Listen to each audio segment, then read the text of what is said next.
على رسوله الكريم أما بعد أعوذ بالله من الشيطان الرجيم بسم الله الرحمن الرحيم ولا تهنوا ولا تحزنوا وأنتم الأعلون إن كنتم مؤمنين صدق الله العظيم.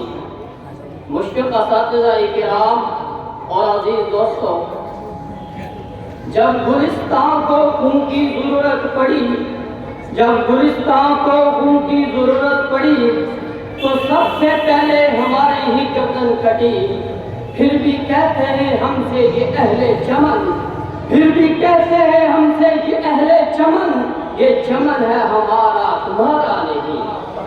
حضرات، آج اس تاریخی جشن یوم جمہوریہ کے موقع پر آپ حضرات نے جس عنوان پر لفظ کشائی کی ہدایت کی ہے، سچ بات تو یہ ہے کہ میں اس کا اہل نہیں ہوں، اور نہ ہی میری زبان اس کے لائق ہے، اور نہ ہی میرا مطالعہ اتنا وسیع ہے کہ عظیم ہندوستان کی عظیم الشان آزادی سے لے کر اب تک کی تاریخ کو بیان کر سکوں. میرے محترم دوستو، آج ہندوستان کے گوشے گوشے اور چپے چپے میں مختلف تنظیموں، مختلف اداروں، اسکولوں اور کالجوں میں غیر معمولی دھوم دھام سے یوم جمہوریہ کا جشن منایا جا رہا ہے، اور غلام ہندوستان کی کہانیاں اور داستان سنائی جا رہی ہیں، اور مجاہدین آزادی کو قائد تحسین پیش کیا جا رہا ہے.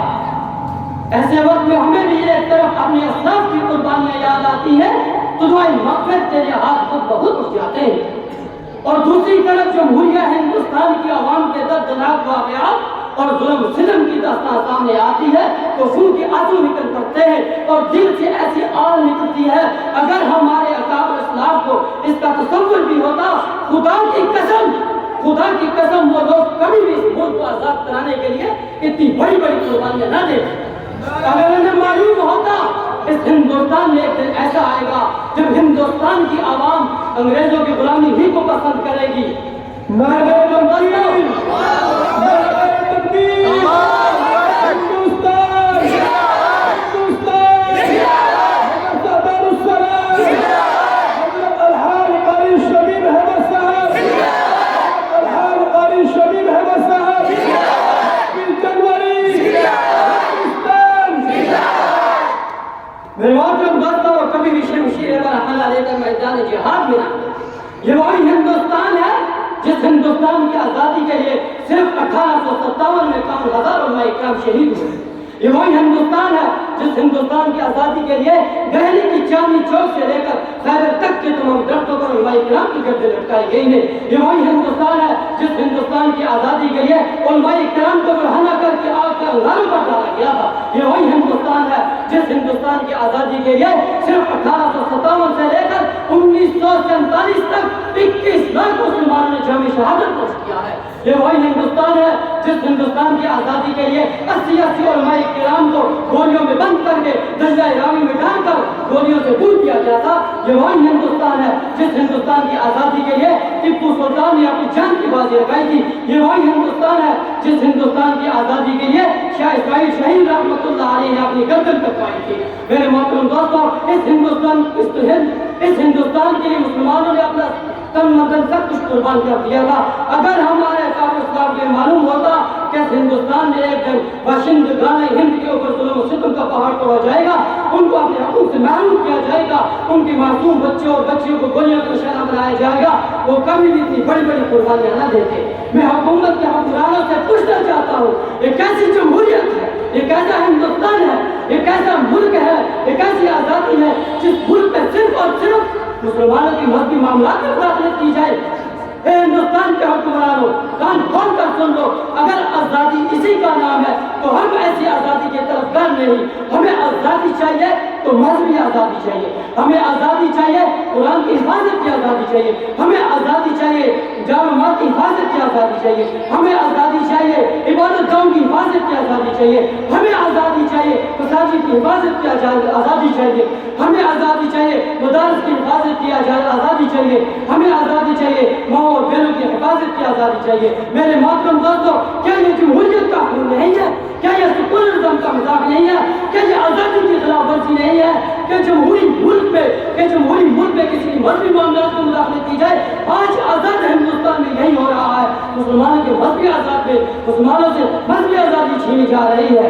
میرے محترم دوستو، ان فرقہ پرست فسادیوں سے پوچھو کہ بتاؤ کہنے کے ریشمی رومال کا بانی کون تھا، حسین ماٹا کون تھا، لندن کی گورننس کانفرنس میں ہندوستان کی مکمل آزادی کا مطالبہ کرنے والا کون تھا، الحلال کے ذریعے ہندوستان کے الحلال کے ذریعے انگریزوں کو للکارنے والا کون تھا، کراچی کے عدالت میں کفن ساتھ دے جانے والا کون تھا.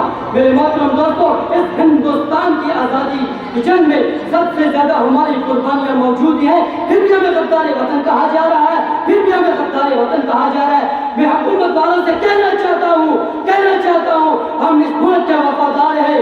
اگر آپ ہندوستان کی سلامتی چاہتے ہیں ہمیں پورا حق دے، ہمیں جمہوریت کا پورا حق دے، ہمارے حقوق کو پامال نہ کرے. ورنہ اگر ہمارے صبر کا کوئی ہمارا چرخ اٹھا، ہمارے جوانوں نے صبر کا کام چھوڑ دیا، وہ تمہارے لیے کوہ آتش اور قہر خدا بن جائیں گے، پھر تمہاری طاقتیں ہوا میں اڑ جائیں گے.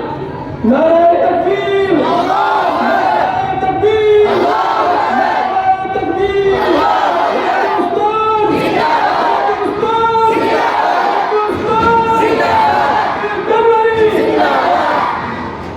میرے محترم دوستو، میں ان اشعار کے ذریعے اپنی تاریخ تقریر کو ختم کر رہا ہوں. علماء دیوبند زندہ باد! زندہ باد! دیوبند زندہ باد! ہندوستان زندہ باد! ہندوستان زندہ باد! دیوبند زندہ باد! دارالسلام زندہ باد! اتنی سی بات ہواؤں کو بتائے رکھنا، روشنی ضرور ہوگی، چراغ کو جلائے رکھنا. لہو دے کر جس ترنگے کی حفاظت کی ہے ہم نے، لہو دے کر جس ترنگے کی حفاظت کی ہے ہم نے، اس ترنگے کو سدا چھت پہ لگائے رکھنا. تو میری خاموشیوں کو ظلم کی تاثیر مت سمجھ، تو میری خاموشیوں کو ظلم کی تاثیر مت سمجھ، تو میرے صبر کو میری زنجیر مت سمجھ. میں ایک نہیں فقط میرا خدا بھی ہے یہاں. تو بھارت کو اپنے باپ کی جگیر مت سمجھ. وما علینا الا البلاغ.